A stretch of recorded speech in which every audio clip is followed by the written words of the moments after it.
For most of my life, I have absolutely despised reading. I would confidently say that before I started my reading challenge, I had read less than 5 books cover to cover in 25 years, compared to the past few years where I've developed a newly found enjoyment for reading, and I am truly grateful that I gave it another chance. Welcome back to my channel. My name is Reese, and in today's video, I am talking about the commitment I made at the beginning of 2021 to read a minimum of 20 pages a day and to see how long it would last. Here we are again. 2 years have now passed since I started this challenge, and I'm going to take this moment. I'm going to give myself a pat on the back. Yep, listen to those pats. For being consistent this entire time, I have not missed a single day. Taking it back to 2021 just for a minute, because at the time of recording this video, it's 2023, and I'm talking about my reading recap of 2022. However, I just want to take it back to 2021 for just 1 second, because that year when I first started this challenge was hyper-focused about self-improvement. That was the whole focus of what I wanted to read. It was everything I could possibly get my hands on that was centered around improvement in general. So that means a hell of a lot of non-fiction books. In 2021, I really tried to build some new and healthy habits, and I used books as a source of information to give things a go, and lots of things came from that, and I've made lots of videos on the channel. I'll leave some links down in the description below if you were interested in seeing what that journey looked like. But in 2022, everything was a little bit different. As 2022 rolled around, I shifted my mentality of what I wanted reading time each day to feel like. I really wanted to learn the skill to focus on what I was reading. I was very much interested in learning to retain the information that was passing through my eyeballs. I figured fiction novels would be the way to go, because if I wasn't paying attention to the story taking place, I would get confused and lose track of what's happening in the story, and then I would feel like I wasn't gaining value from spending the time to actually go about reading those books. So I basically planned to force myself to be held accountable. If I had to go back and reread certain sections, I was wasting time because I was not paying attention when I should have been. When looking over my reading list for 2022, I was able to read a total of 19 fiction books and 5 non-fiction books, which is exactly how I planned for the year to go.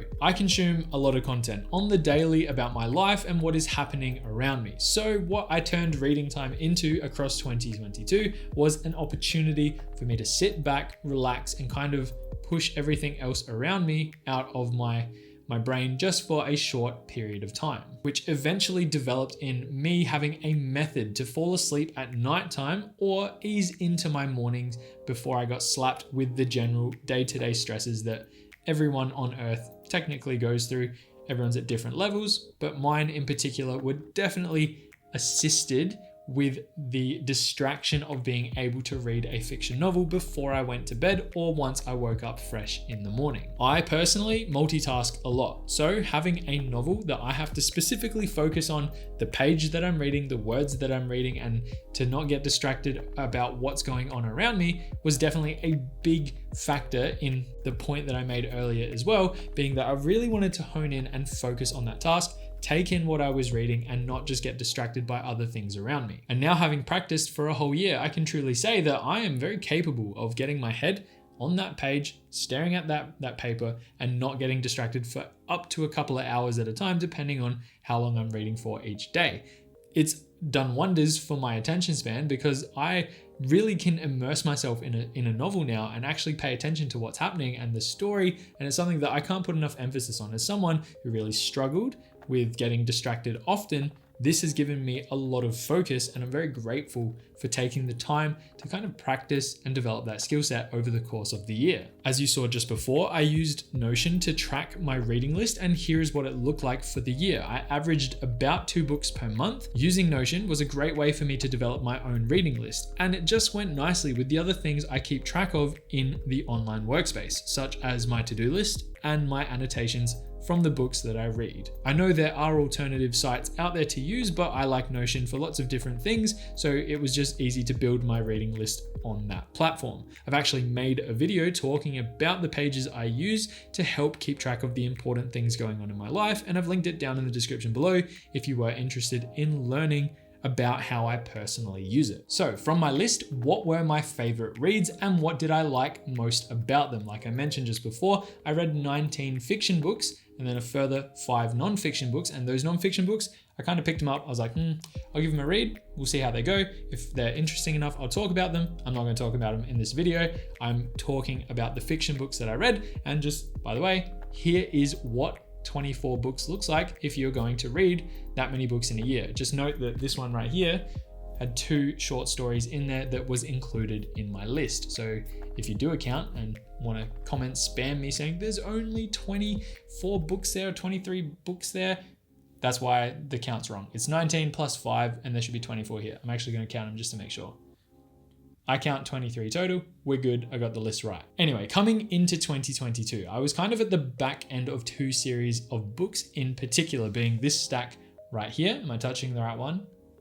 Yeah, I am. It's the Witcher series and the Artemis Fowl series, which I enjoyed both thoroughly. Artemis Fowl in particular, it's a kid's book. They are very much aimed at a younger audience, but I enjoyed reading through them. They were pretty easy to read. I got through them pretty quickly. And this story in general, I thought it was pretty clever how they wrapped things up. And then the Witcher series, which I almost read back to back, I think it was 8 books in total. I read them almost immediately after each other, excluding the Artemis Fowl books that I slid in to break it up because they weren't my favorite books that I've ever read. I really enjoyed the TV show, kind of sad Henry Cavill's leaving. There were some very good moments and it really did pick up after about halfway through, which I really started getting into it. It was actually a really good ending, the way The Witcher ended, and a lot of interesting things happened. I'm just kind of sad that the TV adaptation is probably not going to look anything like what those books ended up being. So I'm very happy I read both of them. Don't have a lot more comments on them. If you wanted to drop me a comment below because you've read them yourself, feel free to. Happy to have a discussion about them in the comment section below. After I finished reading them, I moved into the Kingkiller Chronicles series, which there at the time of recording this video is 2 out of 3 novels released. Don't know when the 3rd one's going to be released, and a little novella as well that I wanted to read as well. The 2 books as part of the unfinished trilogy are The Name of the Wind and The Wise Man's Fear, which I have to say, these are my favorite reads of all time. I love these stories. I hope they get adapted into TV shows and movies in the future, and I am very much looking forward to the 3rd and final book that is supposedly going to come out eventually, called The Doors of Stone. Who knows when it will be released? It's January of 2023 at the time of recording this video. I highly doubt it's going to be out anytime soon, but my hopes remain high alongside with many others. If you have not read these books and like fiction books, highly encourage you to give them a go. There was a lot of hype built up from friends that I know. They lived up to that hype. Absolutely. Favorite read. Going to talk about this the most in today's video. Have to put some emphasis on it. Go buy a copy. I'm leaving links in the description below. Excellent reads. Truthfully, I do wonder what will top that as my favorite, because across the 1,700 combined pages between the 2 books, I can honestly say that I was not bored during any of the chapters that I was reading them. And I read them pretty quickly, and you know, at the start of last year, I still wasn't reading that quickly. And then to finish off the year, I started the Mistborn series, which you can see here. And it looks a little bit complicated because it kind of is. The author, Brandon Sanderson, has this whole universe where all of his novels, which he has quite a few, kind of intertwine with each other, but they don't. Kind of complex. Anyway, one series of his books are called the Mistborn series, and there are 2 trilogies released at the moment, where we have the 3 big books, which is the first trilogy, and then I started the second trilogy and I'm still reading it at the time of recording this video. I'm really getting into it now because that's a lot of pages, that's a lot of storytelling, that's a lot of character development, and I'm really enjoying them. There are some very good twists. Brandon Sanderson is known for being very world buildy for a long period of time, and then he hits you with basically what people call the Sanderstorm at the very end of a book, where you get a snippet of 100 pages or so towards the very end that it's just like, oh my god, I can't believe what's happening is happening. I can't believe that I can't believe I didn't see this coming. I can't believe that character did this or that character did that. I'm not spoiling anything in this video, but I want to just put some emphasis on it that, again, very well written, very much enjoyable reads. highly recommend them, and I'm glad that I actually read them myself. So that, as an overview, is what I've read across 2022. My reading list, I'll link the Notion page in the description down below if you wanted to have a click on it and see what I'm intending to read for 2023, as well as what I read in 2021 and before that as well. It's all there, it's easily accessible, links in the description down below. As a fun fact, Brandon Sanderson has another series called Stormlight, or the Stormlight Archives, which I am very much excited to read. And I do wonder if it will be better than these two books here that I read earlier last year. So I'm very excited to start them this year, and I'll be doing a review that won't be comprehensive or spoilery at all, because I like to keep it generic and let others make up their own minds. But that is it as a snapshot. There's a lot of pages and something that I'm pretty happy with. Before I started this challenge, to be honest, I didn't think that I would keep going. And here I am, 2 years later, reading 20 pages a day at a minimum.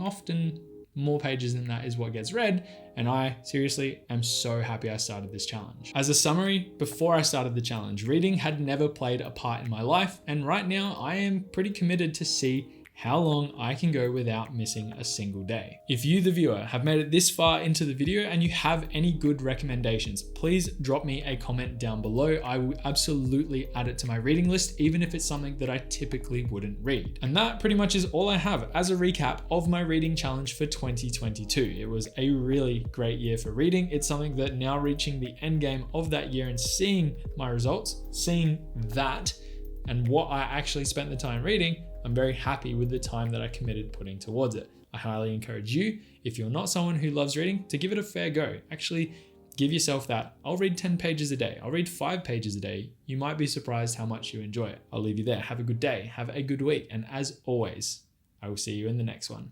Bye for now.